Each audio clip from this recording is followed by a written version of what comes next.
अस्सलाम वालेकुम viewers, welcome to our YouTube channel my cricket views. तो आज आपको खुश आमदीद कहते हैं माई क्रिकेट व्यूज़ में। और 10 o'clock में फैसल की तो तबीयत ठीक नहीं हुई, एक दिन हुआ है, लेकिन उसके बाद भी अभी तक उनकी तबीयत इतनी बेहतर नहीं हो पाई, जिसकी वजह से वो कल भी नहीं आ पाए और आज भी दवाई लेकर घर बैठे हैं। तो हम यही उम्मीद कर सकते हैं कि अल्लाह करे गेट वेल सून फैसल भाई, तो आप जल्द से जल्द सेहतयाब हों। आज तो कल जो है कल भी प्रोग्राम होगा, क्योंकि फिर ईद की 3 छुट्टियों में तो नहीं हो पाएगा, क्योंकि ईद की छुट्टियों में हमने आप लोगों को व्यूअर्स छुट्टियाँ दी।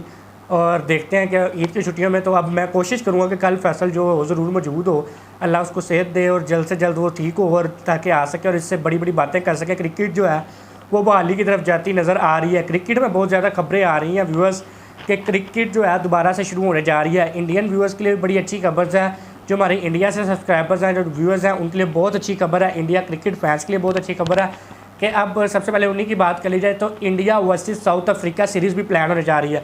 आपको पता होगा कि इंडिया ने लास्ट जो सीरीज़ खेली थी जब कोरोना, यानी कि जब कोरोना का अभी मामला चल रहा था, जब PSL पाकिस्तान का चल रहा था, उसी टाइम पे इंडिया वर्सेस साउथ अफ्रीका की सीरीज़ जो आपको पता शुरू होनी थी, लेकिन वो बस आपको पता है इसी में मैचेस सारे उसके भी ख़त्म हो गए थे और कोरोना की वजह से वो सीरीज़ ख़त्म होनी पड़ी थी, सीरीज़ ख़त्म करनी पड़ी थी और साउथ अफ्रीका वापस चलेगी थी, जो कि इंडिया में आया था। तो जब साउथ अफ्रीका वापस चलेगी तो अब वो यही बात हो रही है कि वो सीरीज़ को रीस्केड्यूल किया जाए, और इस दफ़ा वो इंडिया में सीरीज़ नहीं होगी बल्कि साउथ अफ्रीका में सीरीज़ होगी। उसके पीछे की जो खबरें हैं वो तो सामने आ ही रही हैं, उसके बाद में तो बात करते हैं। लेकिन खुशखबरी ये है इंडियन व्यूअर्स के लिए कि भी उनको भी अब अगस्त के पहले हफ्ते में शायद ये सीरीज़ प्लान हो रही है। वहीं पे पाकिस्तान वर्सेस इंग्लैंड हो रहा है और India versus south Africa series हो रही होगी। बेशक इंडिया के सिर्फ 3 या 5 T20 होंगे, 2 या 3 T20 होंगे इंडिया वर्सेस साउथ अफ्रीका में, ये जो अंदर की खबर अभी तक आ रही है। टेस्ट मैच नहीं होंगे, T20 मैचेस होंगे या वनडे होंगे। छोटी सीरीज़ होगी, लेकिन ये इंडिया के लिए भी बड़ी अच्छी चीज़ है कि इंडिया की क्रिकेट भी रिवाइव होगी साउथ अफ्रीका में। और इसका जो पीछे फ़ायदा देखा जा रहा है वो अंदर कुछ खबरें और हैं।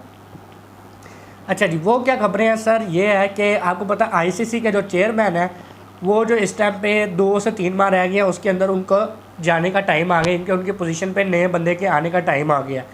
तो अब जो बहुत ज़्यादा जिसके चांसेस बन रहे हैं और जो बनवाए जा रहे हैं वो हैं जी सौरव गंगुली साहब, क्योंकि आपको पता है इस टाइम पे वो BCCI को भी ऐड कर रहे हैं, इनके इंडिया क्रिकेट बोर्ड को भी ऐड कर रहे हैं। तो अब जो है यही देखा जा रहा है कि उनको जो है ICC का चेयरमैन लगाया जाए नया, इसके बाद जब ये 2 से 3 माह बाद जब आए।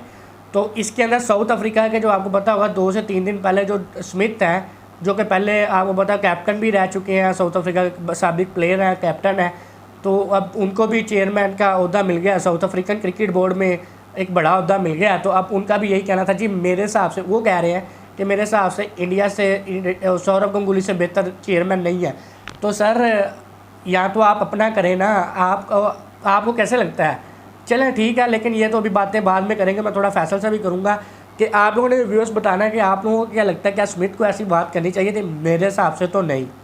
हाँ, जब अनाउंस हो जाता है कि जी इसके अंदर सौरव गंगुली बेस्ट चांसेस हैं, तब मैं कहता जी, मुझसे पूछा जाता कि जी सौरव गंगुली को आप चाहते हैं, तो वो कहते हैं हाँ, लेकिन अभी तो बिल्कुल भी चांसेस नहीं थे। उसके बाद ही तो बात को बढ़ावा दिया गया और सौरव गंगुली का नाम अब बोलने लग पड़ा। उसके बाद अगर देखें तो इंग्लैंड का पता है आपको व्यूअर्स, अगर आपको बताते चले नहीं भी पता तो इंग्लैंड भी अपना जो है चेयरमैन लाना चाह रहा है, इंग्लैंड की तरफ से आना चाह रहा है। तो इसलिए इंग्लैंड जो है इसकी पूरी मुखालफत करेगा, और इंडिया का चेयरमैन वो नहीं चाहते कि सौरव गंगुली आए, वो चाहते हैं कि उनका चेयरमैन आए। तो इसी तरह है कि अब देखें इंग्लैंड वर्सेस पाकिस्तान है, तो मैं जिस तरह हम लोगों ने पहले भी बात की थी कि इंग्लैंड को से पाकिस्तान को चाहिए कि अपनी बातें मनवाए, क्योंकि पाकिस्तान को भी इंडिया की तो मुखालफत करेगा ही करेगा, ये पाकिस्तान में कह रहा हूँ करेगा। तो क्यों ना आप इंग्लैंड से कहें जी ठीक है, हम आपके हक में बैठेंगे, लेकिन आपकी हम सीरीज़ भी खेलने आ रहे हैं, तो आप बताएं हमें क्या फ़ायदा होगा? अपने फ़ायदे निकलवाने पड़ेंगे, ये व्यूअर्स हमारे बोर्ड को समझना पड़ेगा, क्योंकि अगर अभी के टाइम से हम निकल गए तो फिर वही बात होगी कि Big 3 आ जाएगा और हम लोग सिर्फ मुँह देखते रह जाएंगे, क्योंकि इस दफ़ा तो फिर साउथ अफ्रीका भी साथ नहीं देगा। तो अब इसके अलावा देखा जाए तो सर एक कुछ बुरी खबरें भी आ रही हैं। बुरी खबरें इसलिए आज से कि जिस टाइम पे कोरोना ने जो है सारी दुनिया को तबाह किया है। आज जो एक खबर आ रही थी अफसोस की, ये थी कि जो अंडर 16 के बाबर आजम जैसे प्लेयर के जो कोच हैं, अंडर 16 में जिन्होंने कोचिंग किया, वो बेचारा फ्रूट बेचने पे आज मजबूर हुआ है। क्यों? कोरोना वायरस की वजह से।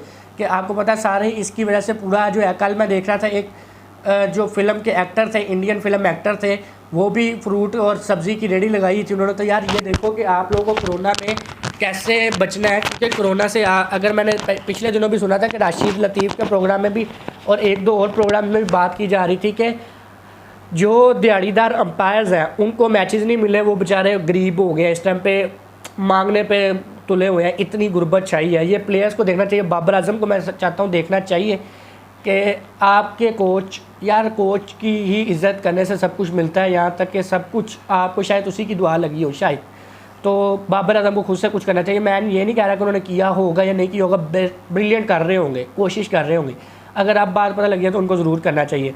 उसके अलावा सर क्रिकेट में कुछ नए रूल्स आए हैं, उनके ऊपर अगर बात कर ली जाए कि जब ये सीरीज़ प्लान हो रही है तो आईसीसी भी अपने रूल्स बता रहा है।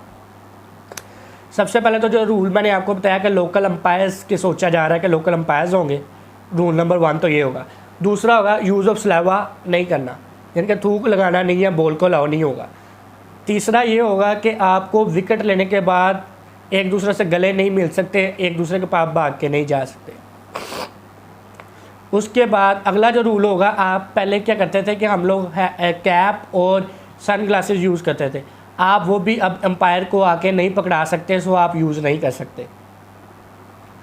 उसके बाद एक और रूल होगा कि अंपायर जो है वो ग्लव्स पहनेंगे, यानी कि ये क्रिकेट जो है अब वो चेंज होती जा रही है कि आप अंपायर्स के पास नहीं आ सकेंगे, अंपायर्स के को चीज़ें नहीं पकड़ा सकेंगे। तो ये सारी चीज़ें जो हैं अब क्रिकेट के ऊपर कैसे असरअंदाज होती हैं, कैसे इससे बॉलर्स को क्या फ़ायदा होता है, बैट्समैन को क्या फ़ायदा होता है, और क्या इससे क्रिकेट मुतासर होती है या नहीं होती है, क्रिकेट को एक नया रूप मिलने वाला है, ये तो अब अगर सीरीज़ होंगी तो फिर ही पता चलेगा। इस टाइम पे तो कुछ कहा नहीं जा सकता।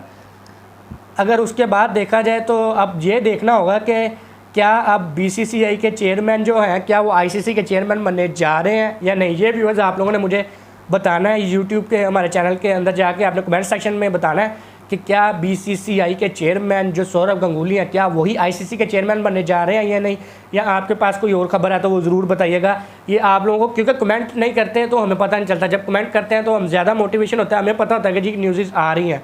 तो ये तो अब देखना होगा कि सर क्या बनने जा रहा है। और इससे सिर्फ ना कि बाकी कोचेज़ वगैरह मुतासिर हो रहे हैं, इंग्लैंड क्रिकेट बोर्ड ने जो सारे इस टाइम पे सेंट्रल कॉन्ट्रैक्ट्स ख़त्म करने, मुआहदे जो हैं ख़त्म करने शुरू कर दिए, कॉन्ट्रैक्ट्स जो हैं जो कि काउंटी प्लेयर्स के साथ हुए थे, जैसे फ़हीम अशरफ के साथ और बाकी प्लेयर्स के साथ। तो अब इससे बड़ा नुकसान ही आप कह लें होगा कि आपकी रिजर्व रोटी बंद हो जाती है जो कि उधर से आ रही थी। लेकिन इंशाल्लाह अब ये जब क्रिकेट सीरीज़ दोबारा से शुरू होगी तो ये रिजर्व रोटी भी लगना शुरू हो जाएगा सबका, और लगना भी चाहिए। तो अपना व्यूअर्स बहुत ज़्यादा ख्याल रखिएगा और हमें कमेंट सेक्शन में ज़रूर आगाह कीजिएगा। वीडियो अगर पसंद आए तो इसको प्लीज़ लाइक भी कीजिएगा, शेयर भी कीजिएगा अपने दोस्तों में, कमेंट सेक्शन में कमेंट ज़रूर कीजिएगा। अपना ख्याल रखिएगा, शुक्रिया, अल्लाह हाफ़िज़।